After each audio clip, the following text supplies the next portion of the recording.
Laurie Drinkwater, thanks so much for joining us over the bonnet. You're welcome, Mark. 4 generations of military history in your family. Where did it all start for your family? Well, my father, he went away and joined up when the Second World War was on.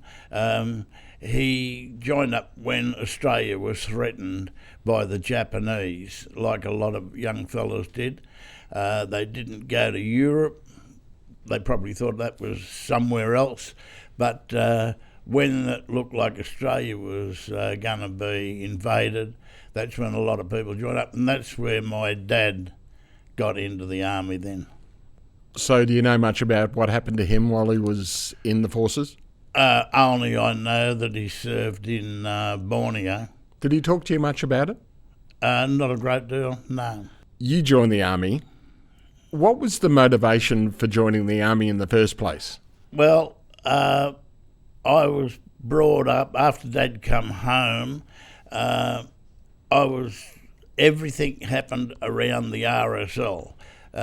We had family days out, so all Dad's mates were all ex-servicemen, and I got into that service way of thinking. And then I left school when I was 15. I started working at a few different places, and just about everybody then were ex-servicemen. The older people were ex-servicemen, and they used to tell me these stories, and I think that I was going to be a soldier no matter what happened. And one day I just got the bug, and I was 17, and I went down and I joined up. What did your dad think about you joining the army? He thought it was great, actually, because it was the bodgy and widgy era, and I was starting to dress a bit funny as far as he was concerned, and I think he was glad to see me put a uniform on and not the dress that we wore in that era. Did he give you more respect for the fact that once you joined the army? Certainly changed our relationship. I wasn't getting on really well with him on account of the different ways the world was travelling at that time. You know, we were younger people, had some funny ideas, and we become really good mates after that, and it was great. When did the relationship start to develop? As soon as you signed up? Yeah, I'd say so. As soon as I went, although he did say to me when I was leaving for Kapuka, he said, "You'll never make it." So going through boot camp, do you remember much about it? Oh, yeah. At Kapuka, it was down near Wagga. I remember all of it. I remember it was a bit of a culture shock, but I didn't seem to have much problem with it. No, I was quite good, actually. How'd you fit in? Great. I was friends with everybody. We were all mates, and it was great. I know that a lot of people, the guys that they go to rookies with, they form a bond, and a very tight bond. How was the one that you formed with your other colleagues and other rookies? A few of them I stayed friends with for the rest of my life, actually. But then again, a lot of them went their different ways. They went to different corps and lost track of them, and you might meet them a few years later somewhere along the line and you say good day. But the ones that went to the same corps, the infantry, and a few of them actually, we stayed together for quite a few years, but that always stayed a real friendship. Yeah. So you've joined the army. Was it always going to be the infantry? I think so. I went in, when I first went in, I went in with an open mind that there was plenty of different things you could do, and I was just going to finish my basic training, and then make up my mind from then on. And during that course of the 3 months that we were there, I'd made up my mind well into it that I was going to be an infantry soldier. How good a shot were you? I was pretty good, yeah. I don't want to boast too much, but I was better than average. Did you have any other experience with guns before that, before you'd gone into the army? Oh, yeah, during the war, I was brought up in the bush with my grandparents, and I spent a lot of time with them. Even after Dad come home from the army, I spent a lot of time living with them up in the bush, and I'd say it was right out, and there was a stack of rabbits in those days, and everybody had a 22, and so yeah, I knew how to shoot before I went in. Whereabouts were they? A place called Mount George. You wouldn't have heard of it. It's up near Taree in New South Wales. Good times with your grandparents? Yeah, loved them. Yeah, great. So you had a great relationship with your grandparents, and then why didn't you have the relationship with your father? Did you understand it? Now I look back, Dad died very early age. He contracted asthma through the army. He'd got typhoid and that, and when I look back now, I think that Dad had PTSD, but nobody ever knew what PTSD was at those days. Well, I think they called it shell shock, but no one really talked about it. Yeah, I just saw Dad drank a lot, and because he liked it. But now I look back and I can diagnose what's happened to myself and a lot of my mates. That a lot of our soldiers had PTSD, and we never knew about it, and they never got paid any compensation or anything.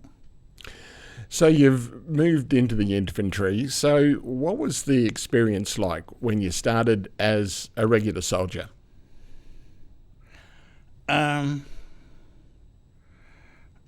was a soldier, and that was it. Where were you based first up? Well, I left Kapuka. I went to Ingleburn to do the infantry training, and then you do about 3 months or so there, and then you go off to your regular unit. And I went to Holsworthy in Sydney, and I stayed there for a few years, and then we were told we were going to Malaya, and went to Malaya for 2 years in Malacca, and then come back home to Enoggera and spent a couple of years there, and then to Vietnam. Talk us through some of the things that were happening in Malaya at that stage. I always say Malaya was the best 2 years of my life. The confrontation had more or less finished. The war was over there, and all we done, every now and again we'd go up to the Thai-Malay border, because they were still operating up there, but they didn't really want to fight. They were we had a couple of contacts, but they would run straight away because it was just over for them. And but 2 years in Malaya was terrific for me. I liked it very much. Although we worked very, very hard while we were out in the jungle doing exercises and on operations, but when we were back in the barracks, it was good. You had sheets, and you had people to do your washing and ironing and clean your boots, and it was great. Yeah. So that was 61 to 63. Yes. So you've come back, you're stationed at Enoggera. Were you looking towards what would happen in the future from there after a tour in Malaya? Well, we knew that we were probably going to go to Vietnam. And Vietnam had just started more. Although the training, we'd been sending training team blokes there since 1962, then we realised that eventually we would finish up in Vietnam. And we'd done a lot of training in Australia to prepare us for Vietnam. What sort of training, what sort of things were you doing that was setting it aside to aim at the Vietnam experience? We were just normal contact drills and marches and just basically what a soldier does every day and every night. And we'd go out on a Monday morning out the bush and stay out there till Friday afternoon, come back in, have the weekend, then go straight back out again. And we just kept that up for ages and ages. And then when we were warned out for Vietnam and we knew that we were definitely going, then the intensity started with section training, platoon training, company, and working right up to battalion and big exercises. So it was a lot of training before we went. Did you know much about Vietnam? Well, did you know much about Malaysia before you went there? Yeah, well, I did because I had a lot of mates that I'd served with in Holsworthy that had already done a tour of Malaya, and I got all the info off them. In fact, I probably knew as much as about Malaya before I got there than I learnt while I was there. How about Vietnam then? Did you know much about that? We used to get a lot of lectures on what it was like and that, but I don't think anybody really knew what we were going to be up against. I know that a lot of the higher ranks were under the impression that we were going to go and do another Malaya, where the Viet Cong were a different kettle of fish than the communist terrorists in Malaya. What were your thoughts, and did you think that you would get a similar sort of experience to what you'd got in Malaya? I was sort of open-minded. I did know that I said, no, what I'd heard and that it was going to be a lot more intense. It wasn't just going to be that walk around the jungle. No, I thought that it was going to be different, but I didn't expect it to be quite what it was until I got there. Stepping off the plane, what were your first impressions? Well, because I'd been to Malaya before, into another tropical country, I knew everybody that hadn't been to a tropical country had also, the heat, I knew what was going to happen. But when I got to Ton Sanut Airport, it was just amazing. The amount of equipment that the Americans had and people were running around. I thought it looks like an ant's nest and nobody knows where they're going. People are just going everywhere. Yeah, it was a bit of a culture shock, actually. The jungle that you experienced in Vietnam, how did it compare to Malaya? I don't know. The Malay jungle was completely different than what we come across in Vietnam. The jungle in Vietnam, how did it compare to Malaysia or Malaya? Quite different, actually. From where we were at Nui Dat, was a different topography than what we had in what we worked with in Malaysia, or Malaya, which we called it. Where we were was a lot of plantations and rice paddies, rubber, and that where Malaya, there was a lot of rubber in Malaya too, but there was a lot of jungle. And I think the hills were steeper in Malaya. They seem to be to me. So you've hit the ground. You're starting to get your basically get your feet dirty in Vietnam. What was sort of happening on a daily basis? While we weren't on patrols or anything, while we were in base, it was just a matter of getting up of the morning. There's 101 different jobs that you've got to do. You've got to clean your weapons. You've got to just maintenance your gear. You'd be sent somewhere to do other jobs. And when we got there, we were the first into that area.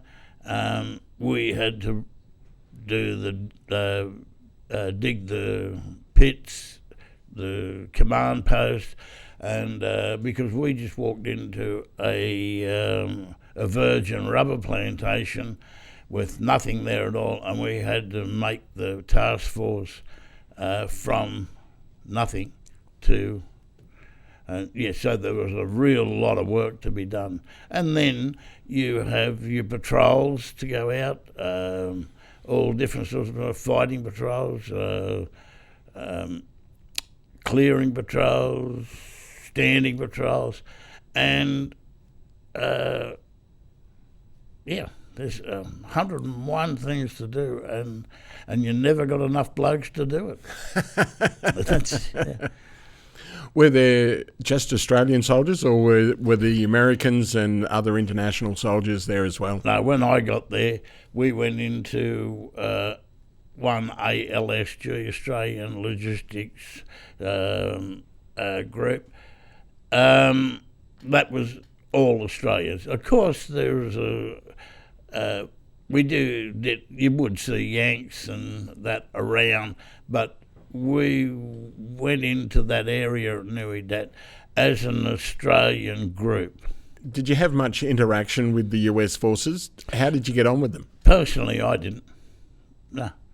I didn't have a great deal, except when maybe you might meet them if you got a day's leave down at Bung Tau. But as in the field, you might run into a patrol or something, but we didn't. No, I didn't actually. Just talk us through the experience as you're starting to build up and you're working pretty hard. So how is it different to Malaya, where you say that's the best 2 years of your life, then you've hit Vietnam? How does it compare? Why is it Malaya was the best 2 years and Vietnam was different? Well, Malaya, we were living in a barracks with buildings, sheets, proper. It was, built. It was, in fact, in Malaya, the married people took their wives and kids with them, and they're all in the one base. They had married quarters. It covered miles and miles, whereas it was just like living in Australia. Whereas Vietnam, you were living in the mud and the slush, and it was completely different altogether. What did you do for entertainment? In Vietnam, there was no entertainment.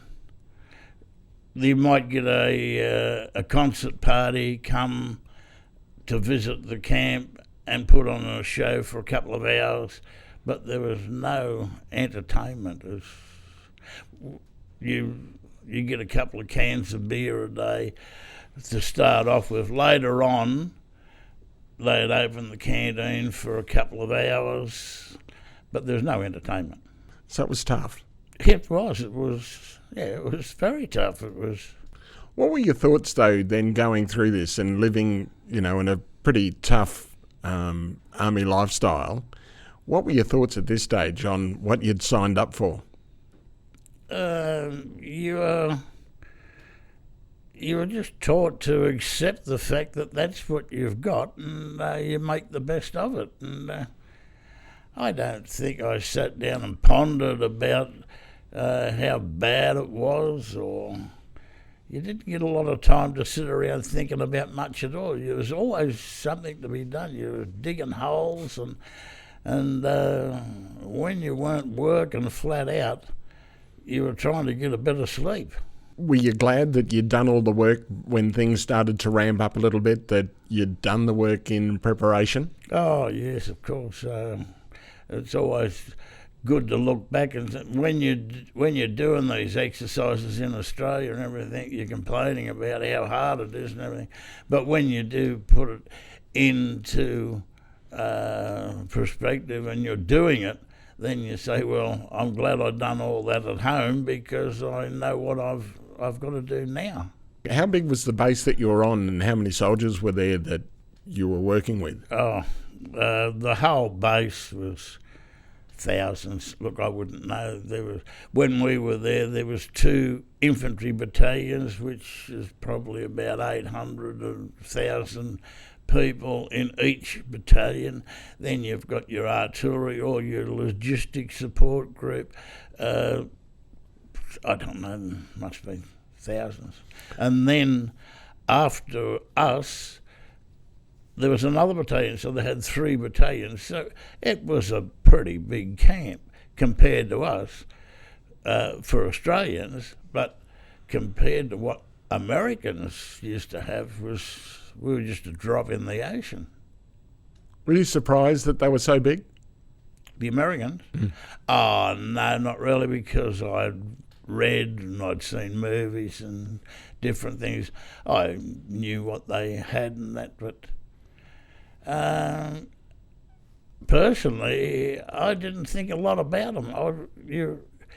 You only think about yourself and that little job that you've got to do. You don't get much time to sit around thinking about other things. You've got so much to do, especially in a war zone like Vietnam. All I used to get worried about was that they wouldn't send us mail. The posties went on strike. The wharfies wouldn't send things, and then when they did start sending things, the wharfies would knock it off. And that was the only political thing that I used to get worried about, was the things that were affecting me personally. I was not a political person. I used to just worried about the wharfies wouldn't load supplies, the posties wouldn't send us mail, and actually they'd send out the little cartoons at times, and when you get home, punch a postie or wallop a wharfie. But as far as who was in power, that didn't go through my mind too much about who was running the country or who was not, because I had another job to do. And as I said before, you don't get a lot of time to sit around and ponder all these things. How important was this mail from home for you? Oh, very important, yeah. To me, it was another thing, but to a lot of the younger soldiers, and especially the national servicemen, they really relied on it for morale. How was morale at this stage? I thought it was pretty good. Yeah, I got no there was fights and arguments between blokes, but that's just normal when blokes are together, and especially when everybody's so highly strung, and you could die within a minute, and so everybody's on edge, but the mail was pretty good, I think. What sort of things were you looking out for in the mail? Just a word from home. That was mainly what it was. Sometimes we would get blokes would get things sent from their girlfriends or their parents, extra food, because we're always hungry, because you couldn't just go down to the shop and buy a pizza or anything if you got hungry. You could only have what you were issued, and it never seemed to be enough, because when you're working hard, you're burning energy, and that's me. I always seem to be hungry, and so packages from home were a big morale booster for a lot of people. But When did you get your first contact?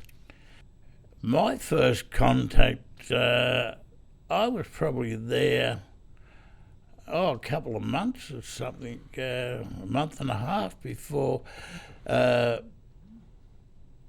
Well, it was a contact. It was somebody firing at us, but from a distance away, and he was more or less just taking a pot shot to let us know that they were around or something, I don't know. But a real contact, personally, not until Long Tan itself. And but there was probably a couple of 100 yards away, there might have been a contact with another group, but you don't really call it yours, it's somebody else's, So it's a strange thing to say that, you don't have a firefight every time you walk outside the wire. You might just patrol for days and days on end and not see anybody, not do nothing, just walking and walking. But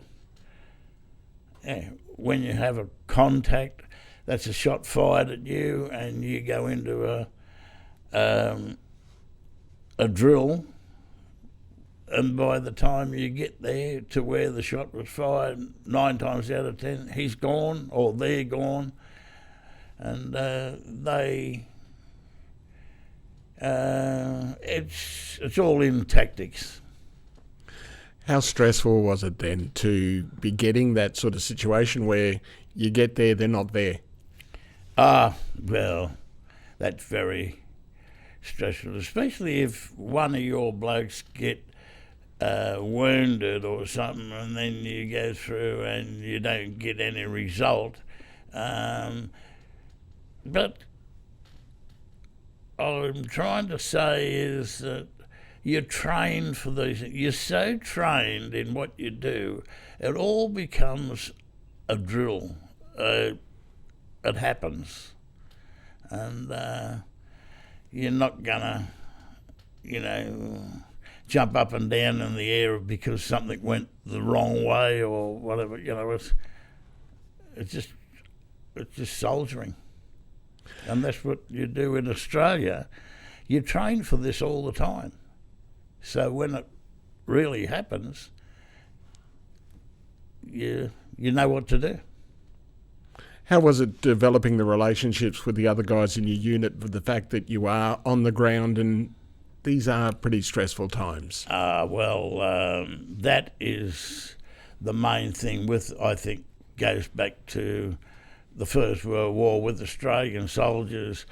They always seem to bond well, and your mate is the best thing that you have got, and you are the best thing that he's got, because you are there to protect him, he's there to protect you, and that's why the Australian soldiers have always been noted for their mateship, their loyalty to each other, and they die for each other, and that is what it is.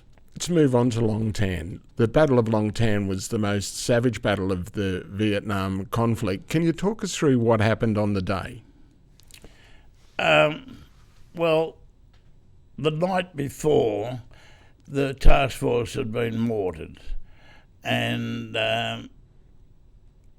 we'd already had people, some of our battalion, already out in the field, and they were looking for the mortar base plate position. B Company had found it, and because we'd returned fire with artillery, and it looked like we'd hit the crew because there was blood and clothes and that laying around. So D Company was told to get ready, pack up to go out to relieve B Company because they'd been out a couple of days and they were coming back in. And we were told to go and relieve them and follow on. And that's what we did. We met B Company, we had a cup of tea, we shook hands, and they headed back towards the task force, and then we carried on the follow-up. And it wasn't long after we left B Company, or B Company had left us, that the forward platoon had a contact with a couple of enemy walking down the track. And, they found a weapon. He dropped his weapon. They looked like they'd wounded one bloke, and he dropped his weapon, and his mates had carried him off. But that's what it looks like. So that forward platoon followed up, which you do. You follow up, because we weren't expecting a great deal. We just thought it was a patrol that we'd hit. And then the forward platoon followed up, and then they run into the main force, and then from then on the battle was on, and then it revolved around about different things. Tried to extract 11 platoon out. That was the platoon that done the main contact. They had to be extracted because they had lost a lot of blokes on that initial contact. And it just went on for the next 4 hours until it was over. Yeah. What are your thoughts when you look back at it now? Well, we shouldn't have been sent out there because we didn't know until a long time later that the brigade commander had already been told by intelligence that a regiment was out there, and he sent a company out, which was not a very smart thing to do, and a lot of people are not very happy with a few decisions that were made from the top. Do you still hold any feeling about that? Yes, a lot of feeling. What can I say? Things happen. The battle started. What are you seeing around you when it actually the contact started? It's fun. You can see people out there, you're firing at them. A lot goes blank.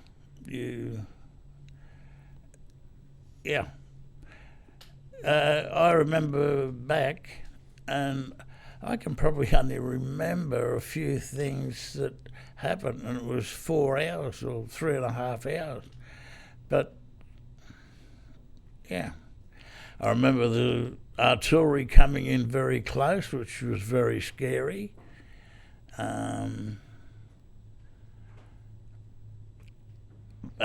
Probably one thing that I do remember that I was pretty worried about, weren't getting where we were on the perimeter, we weren't getting a lot of information. We didn't know whether they were sending anybody out to relieve us or to help us, or what was happening. When ammunition started getting very low, I started worrying, and because my section, I was just continuously yelling out to my section, how many rounds you got left, make sure everyone counts, and when we started to get very low on ammo, I started to get very worried, yeah. And then when we did get a resupply, I sort of went, thank God for that. I remember Big Jack Kirby, our CSM, he should have got a VC that day for the way he got around to every man, run from every man to just giving them moral support and cracking jokes and, things like, saying silly things. And he done a marvellous job, and sadly that he was killed a few months later by friendly fire, which was very sad. Should you have all got more recognition than you did? That's hard to say. I've not very much on medals and things, because sometimes I think that some medals are handed out to different people that probably did not deserve it. Other people, for the company itself, well, it took Australia 50-odd years, or 50 years to recognise it. Well, when I say recognise it, to get any sort of decoration. The Americans gave us their highest decoration within 2 years. The South Vietnamese government at the time gave us one within a week or so, and it took Australia that long to get round to. We were recognised, but after the battle itself, our company, when we come back to the task force headquarters, we were told that we were still part of the battalion and we weren't anything special, and don't think that, D Company is a special company. We are just part of the battalion, which is fair enough, because that's what we were. We were part of the battalion, and we didn't want to be the elite or anything like that. So decorations and awards, I don't think. Some people that got them deserved them. Others may not have. They've done brave things, but I'm just not wrapped in decorations and awards, because I have seen not just Long Tan, but other units that have received decoration, people in these units, and we might leave it at that, I think. But it is one of the defining wars that, or the defining battles of the Vietnam War. I just wonder whether there should have been more recognition. When you say a defining battle, if D Company had been wiped out that day, I have the feeling that they would have pulled Australians out of the war. Because we just can't afford to lose a company like that, and whereas the Americans don't even know what Long Tan was.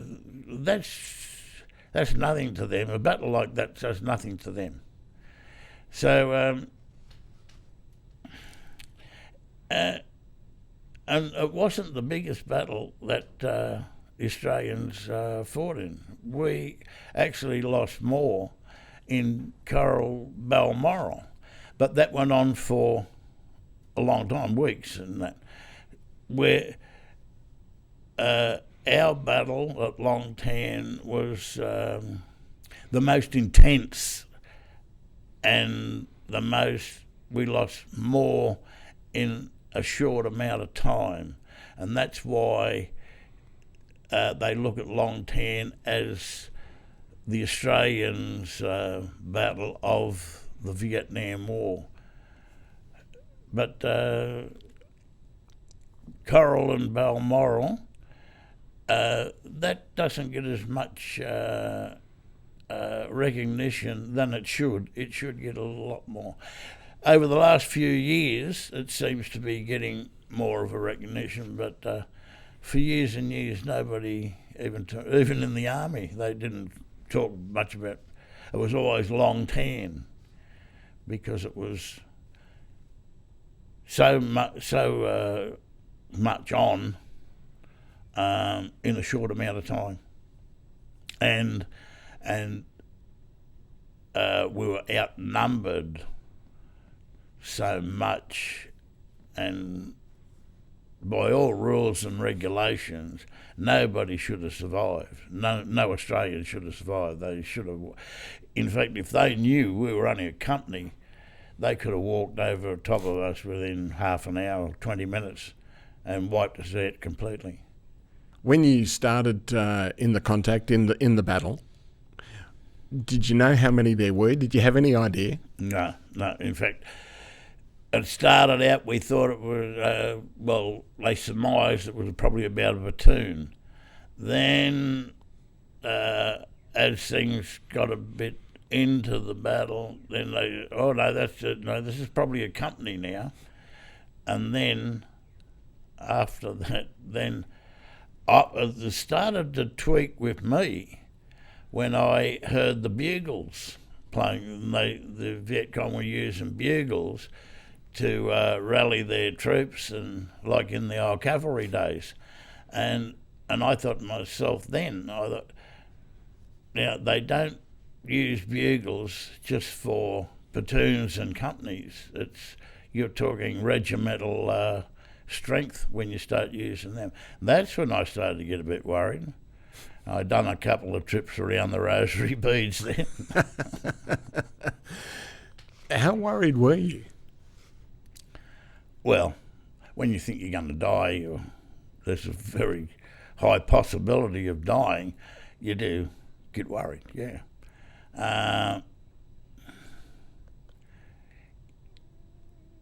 You don't let it get you that way where you can't work. You've got to do what you've got to do. And so, yes, it's scary, yeah. Did it change you? I don't think so. Not change. It made me think about my mortality a bit more than I used to, but I don't think that I changed in any way. I know that I had problems. I had more problems when I come home than I did to finish off the rest of my tour, because home was too much. What could I say? It wasn't. You didn't get the adrenaline rush that you got when you're away. In the battle, I believe it was really torrential rain. Do you remember much about that? Well, that's one thing. As I say, I was in Malaya before. I had seen some pretty good downpours in my 2 years in Malaya, but everybody will always say it's the heaviest rain they've ever seen in their life, and there was thunder and lightning, and it looks like the gods were really playing up that day, But it was really, really heavy rain. The sort of thing that you were used to? Was it commonplace? Well, it used to rain in the tropics. It rains. Usually they say you can set your watch on 4 o'clock in the afternoon, bang, down, coming down. But this day just seems to be, whether it was in the mind or not, this day just seemed to be heavier than normal. The other soldiers in the unit, how were they experiencing it, and how were they dealing with what was going on? The guys that you had under your command. Yeah, well, you only see you only see what's happening probably 50 yards either side of you. That's if you're lucky. Being a section commander, you've got to keep in touch with your blokes, so you know that they're doing all right, and you're checking up on them to see whether they've got enough ammunition and if they haven't been hit and all that. And to me, they were just doing the normal thing that they would have done on a contact at home in Australia when we were practicing. So nobody was crying or spitting the dummy or anything like that. It was just like what we were doing, what we were trained to do. It sounds like the training that you did do was terrific, that it really kicked in. Yeah, and that's the way all Australian soldiers are trained, and when they go away, they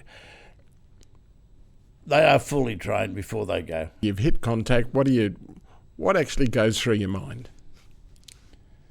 That's a hard one. As I keep going back, you just do what you've been trained to do, and you're looking for a way to win that little do that you're in, or it's yeah. Did it cement Australia's reputation as a fighting force in Vietnam? Oh, I think the Battle of Long Tan, we did get a lot of more respect. Although the Americans always reckoned that we were pretty good, you know, and they liked us. But I think the ones that found out about it, because look, we had blokes Americans up north wouldn't have even heard about it. But the ones that were around us and the people that I met, Americans I met when I was on leave later, they respected you. But I think we let them know. We'll let everybody know that we were capable of what we were sent to do. You talk about other battles that didn't get as much notoriety. Why do you think then Long Tan has been singled out? Because I believe because it happened early in the piece when the task force went to Nui Dat, because Nui Dat was only months old. And because of the sheer weight of numbers that we were up against. And because to only lose 18 people when they estimate it could have been up to 2,500, I think that's why people looked at it as a very significant win. What did the North Vietnamese think then when they knew that there was only such a small number of Australians, 108? Oh, well, they didn't know until it was all over. If they knew at any time during that battle that there was only, well, when you say 108, within an hour, there wasn't 108. You probably had around about 60 that were well enough to fight, because the others were either dead or wounded. If they had known that, they wouldn't have held back. They would have just said, right, let's go, and just walked straight through. And they would have walked straight through us, but they thought there was more of us. That was one thing that the Australians did. They kept spread out. You see American films where they're patrolling along and they're pretty close together. Australians have always kept well apart. So we covered a big area, and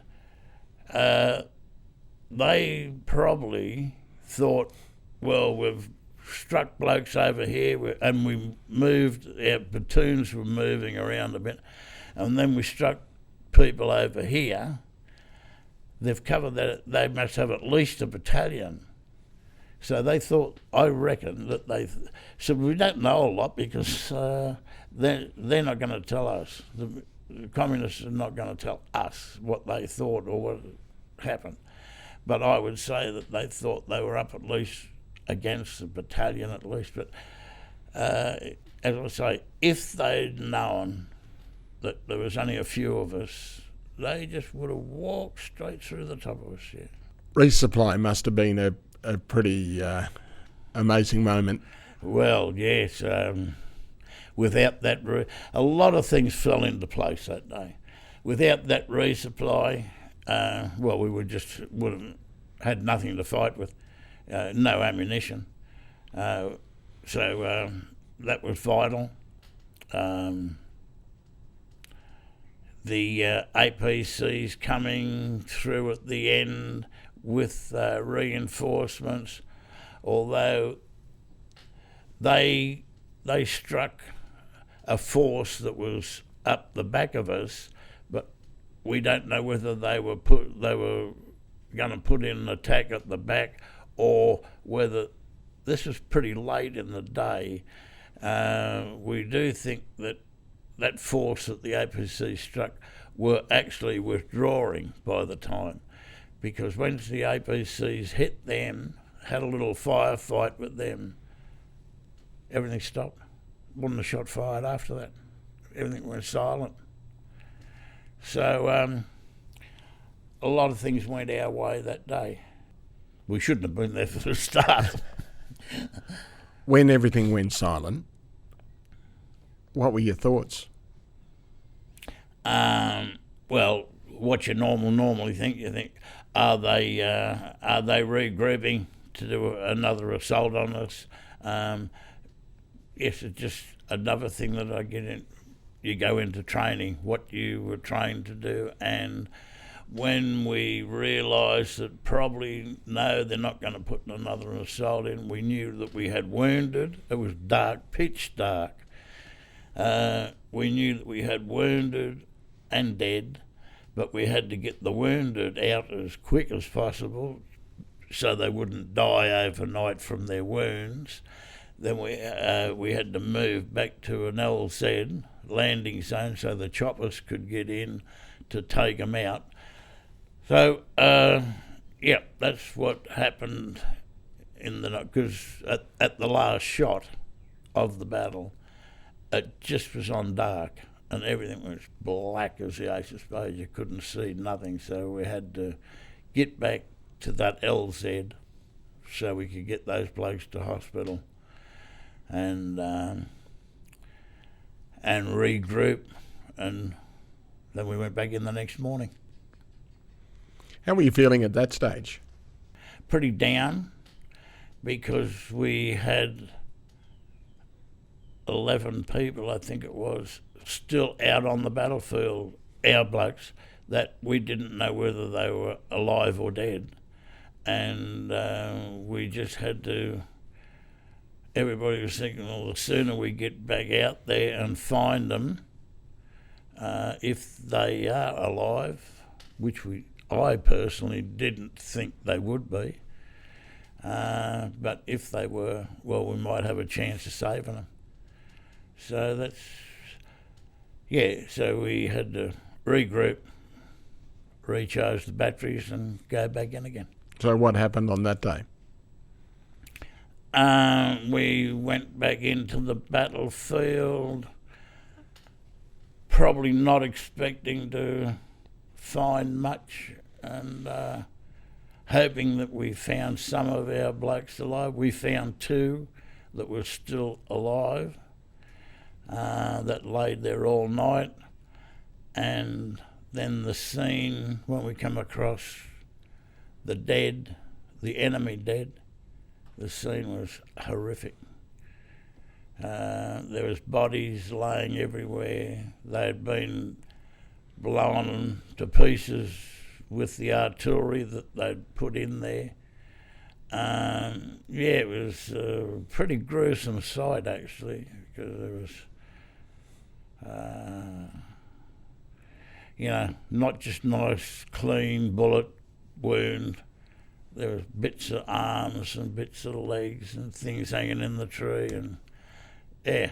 What was your first thought of when you looked at the battlefield of what had happened the previous day when you went back into it? What was your initial thought?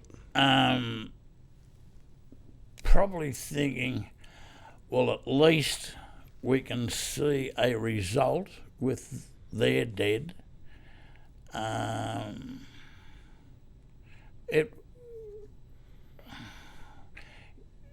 Myself, I tried to turn off as much as possible and say, well, it's a battlefield. I've seen plenty of movies and that, documentaries, like the Second World War, First World War, especially First World War.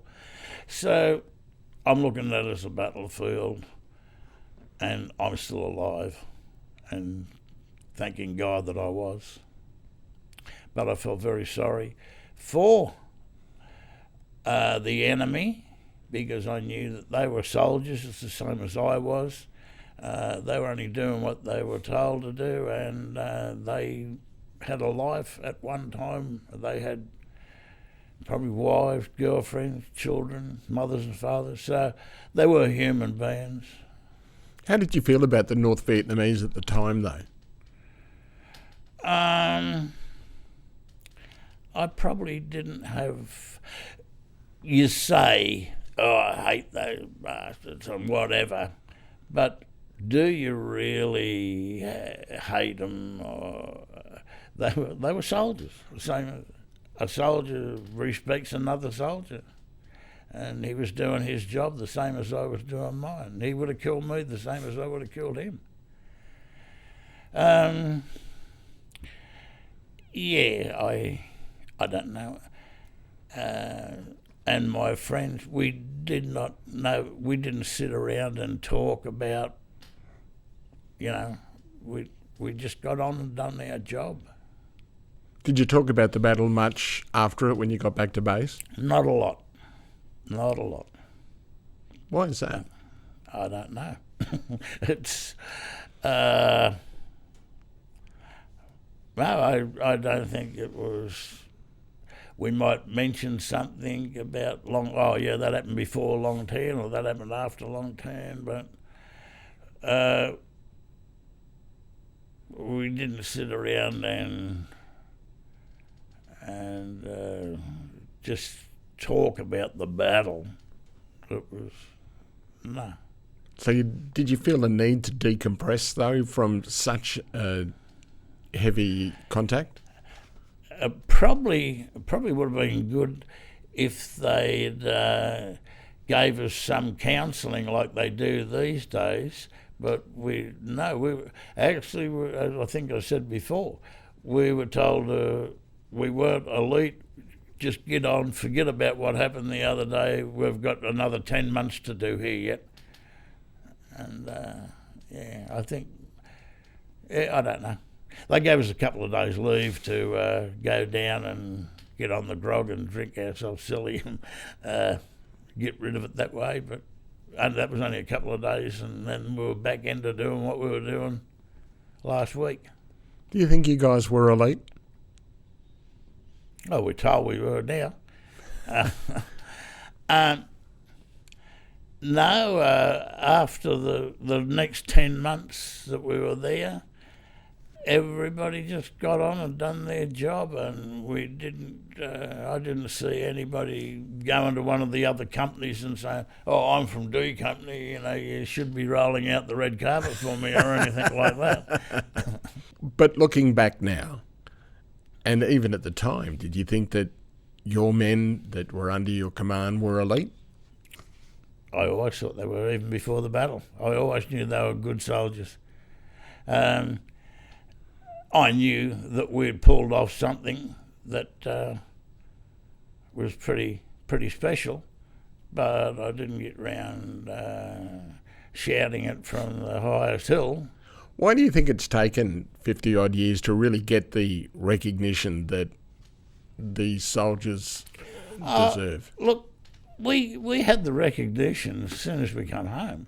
It was just the Australian government just never got around to actually giving us anything that we could wear, like the citation. You know, the Americans gave us one within 2 years. The South Vietnamese had given us one within a couple of weeks or so. But it took Australia's always been the same with their decorations in the wars. They're always never seem to. Nowadays, I'm wrong. In that era, when the imperial medal situation was on, medals were a funny thing, and as I go back to, I'm not very in favour of medals, but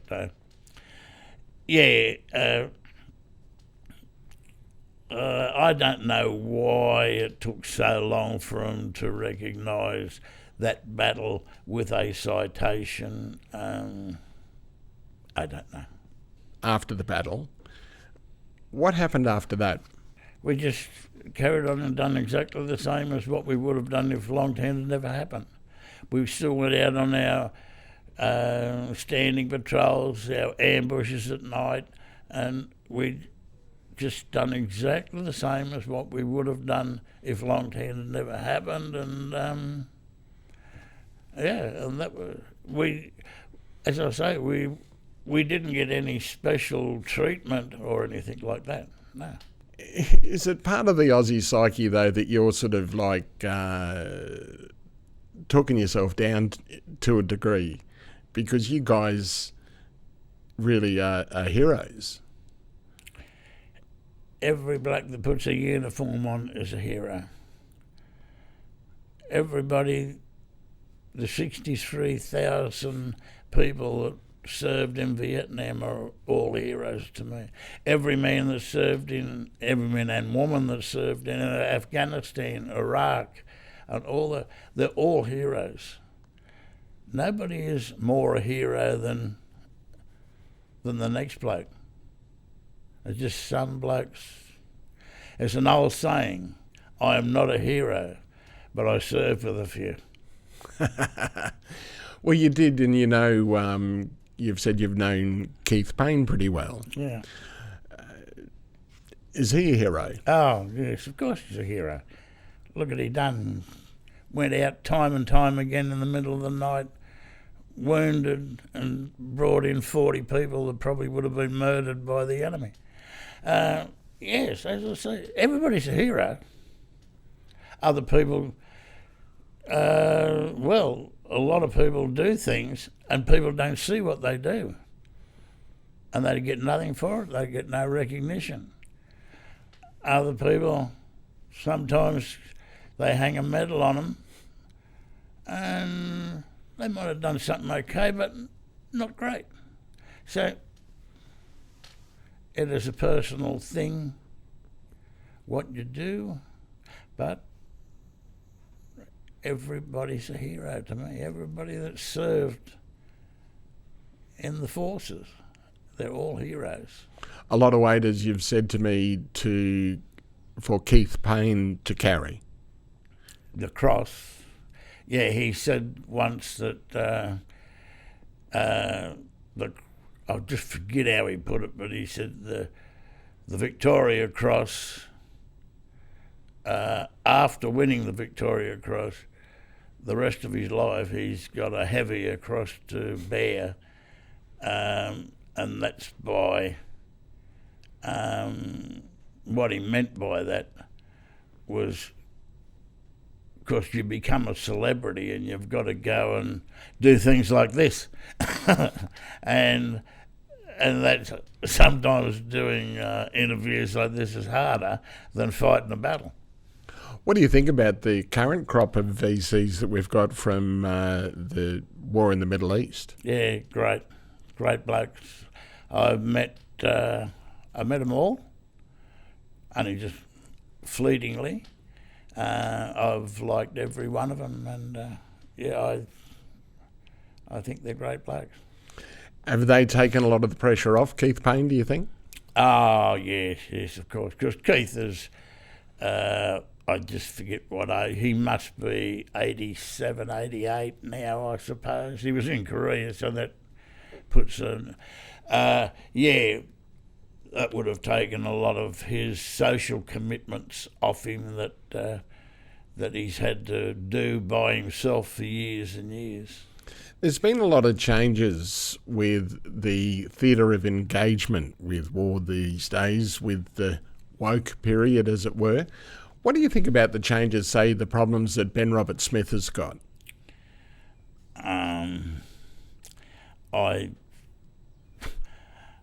I think it's terrible, actually, the way he's being treated.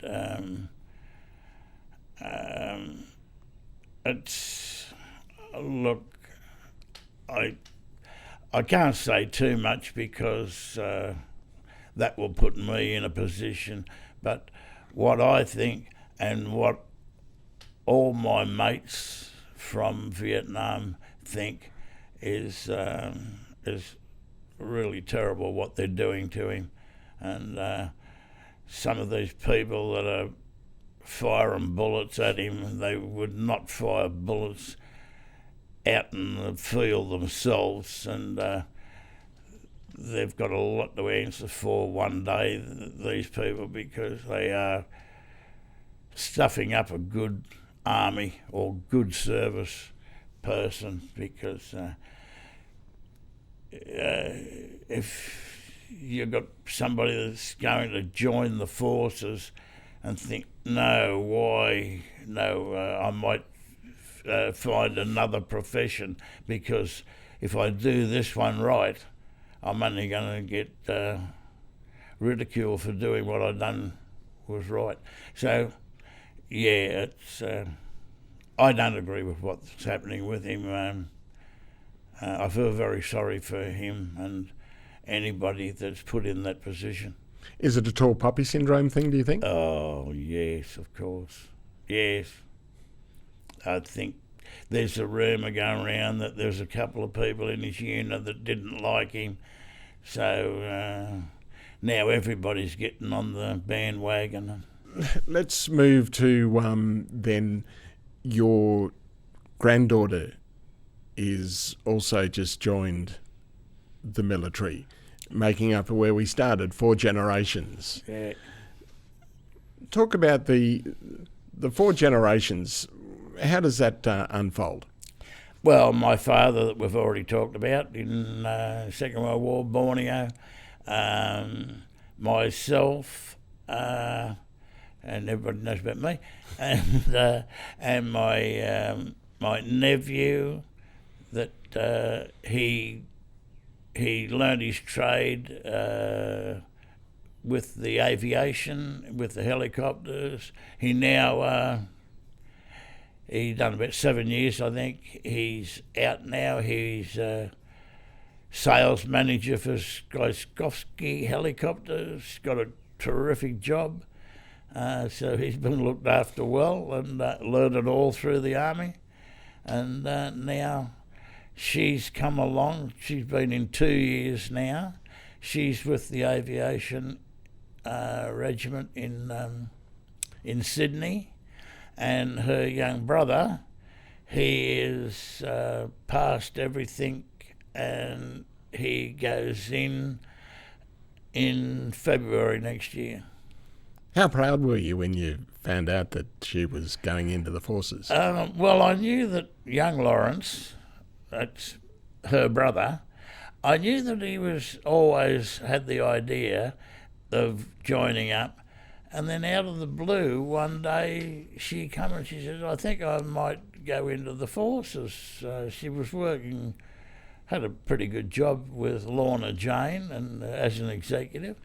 And I said, oh, that'd be good. And she said, yeah, I might join the Army Reserve and go in as an officer.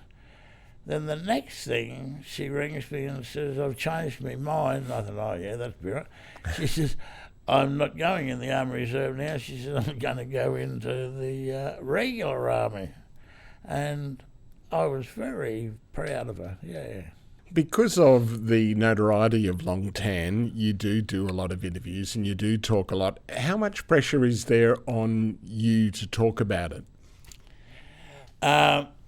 When I first started being asked to talk about it, I used to say yes and no and maybe, whatever. But as you can see now, I do talk. I probably don't talk too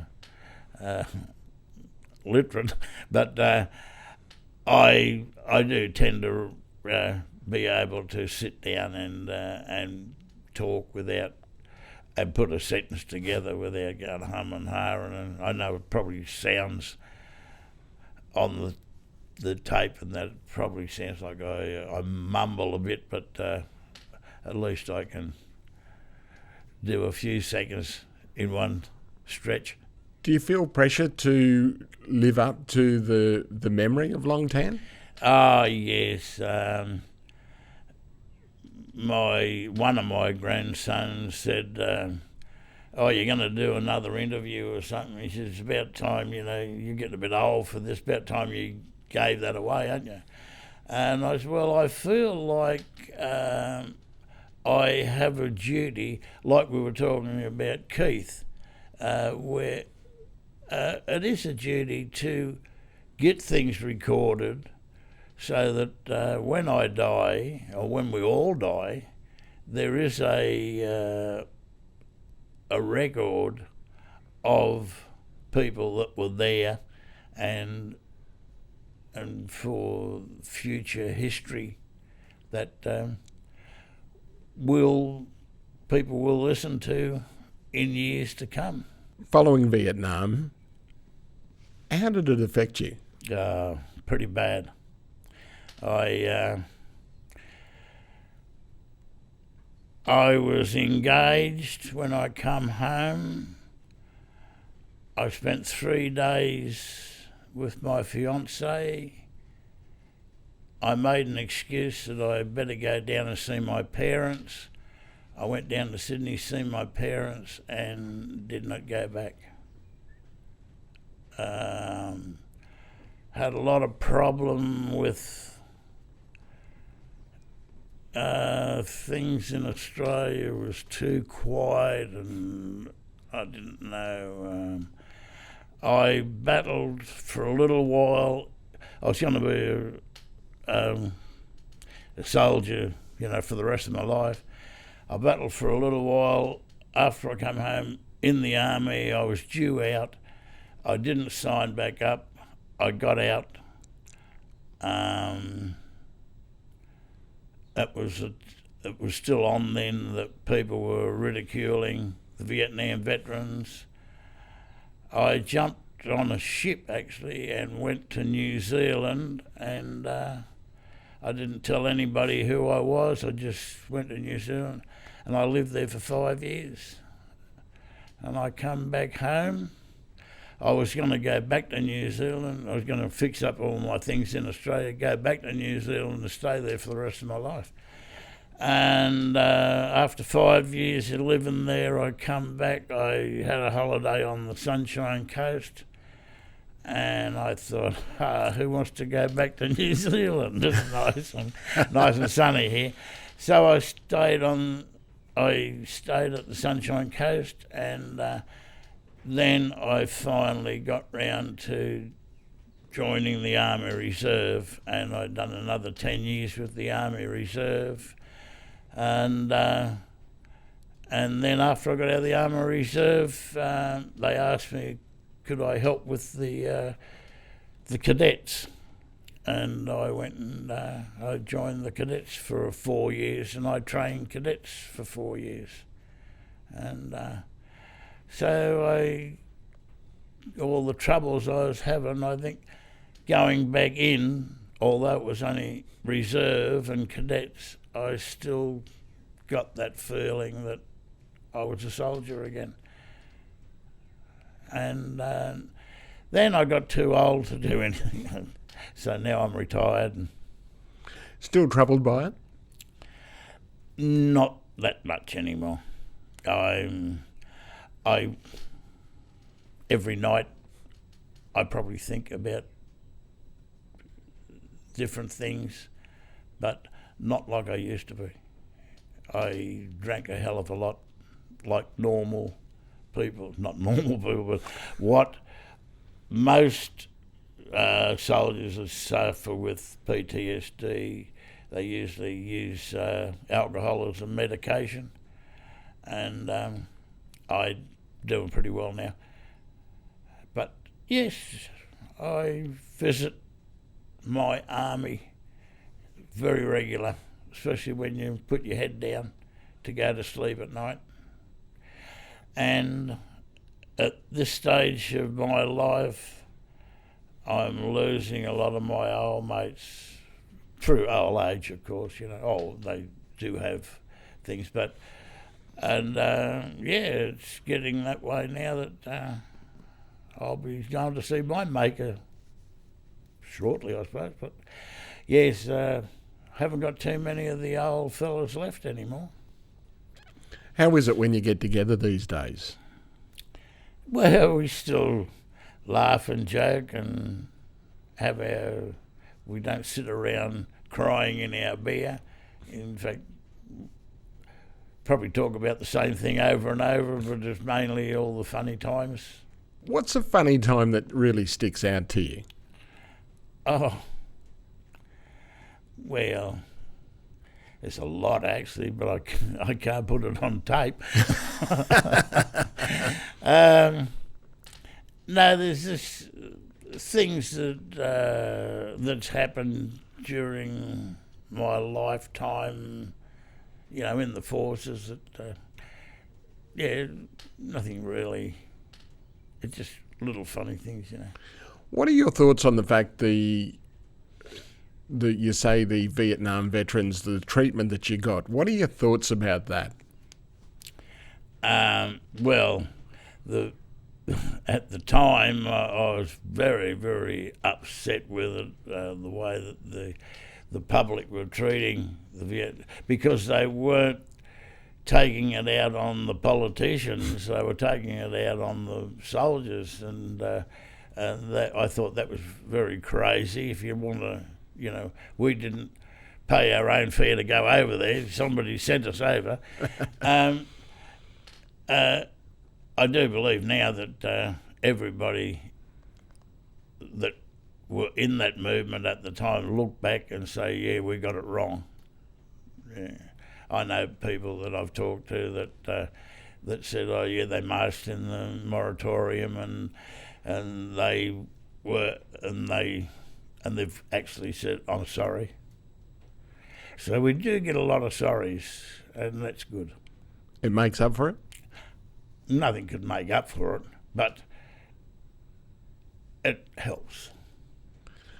I remember when the first soldiers came back from the war in the Gulf, and they didn't know whether they were going to have another Vietnam. And I happened to be in the ship, the HMAS Sydney, I think it was, coming back, and they were asking me what sort of reaction that they got. And it was a sea of people in Darwin Harbour.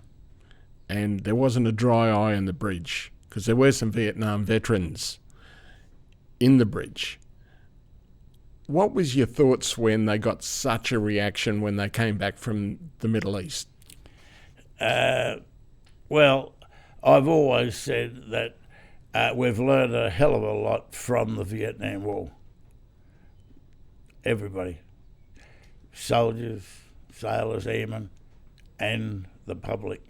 They've learned a lot, that never treat your soldiers again the way they treated the Vietnam veterans, because you're getting more casualties after the war than you got during the war. They made a movie about the Battle of Long Tan, Danger Close. What do you think about the movie? Yeah, I met the producers and the directors, and I went onto the set a few times. Actually, I took Abby, my granddaughter, down to a shoot one day. The movie itself, I thought was pretty good. It covered what really happened.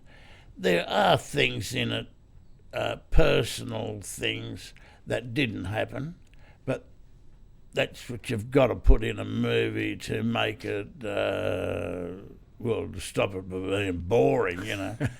But no, I was quite happy with the end result all up, yeah. You were played by an Afghanistan veteran. Yeah, Tim Weir.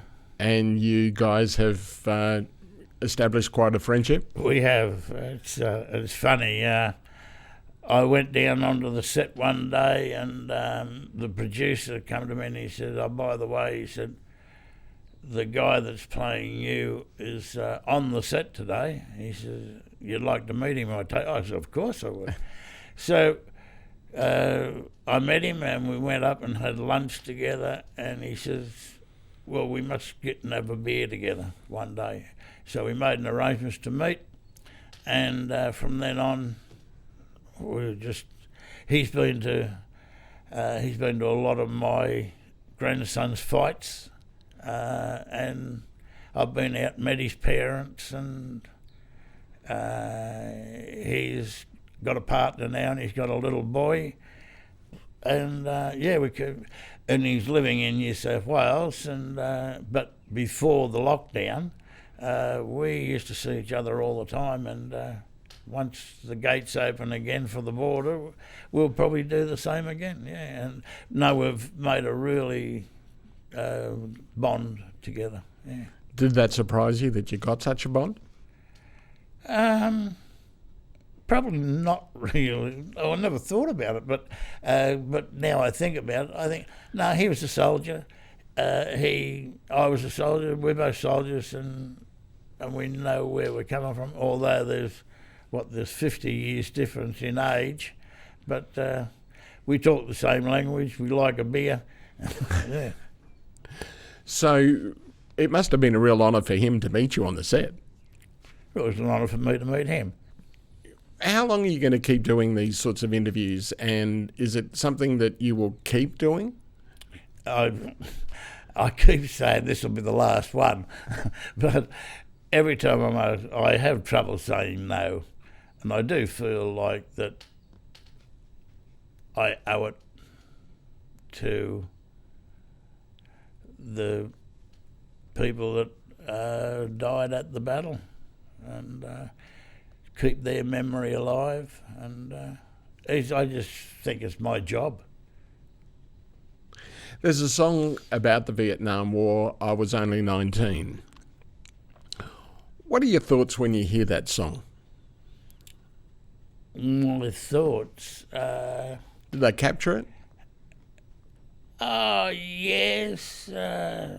But the song that really is Nancy Sinatra, "These Boots Are Made for Walking," because that was a hit when D Company first got together in Australia before we went over, and you turn on the radio and you just hear that, and we accepted that as the company song because we were the ones. It always seemed to be D Company that done the longest walks, you know, and so that's the song that I sort of listen. That's in the movie too, but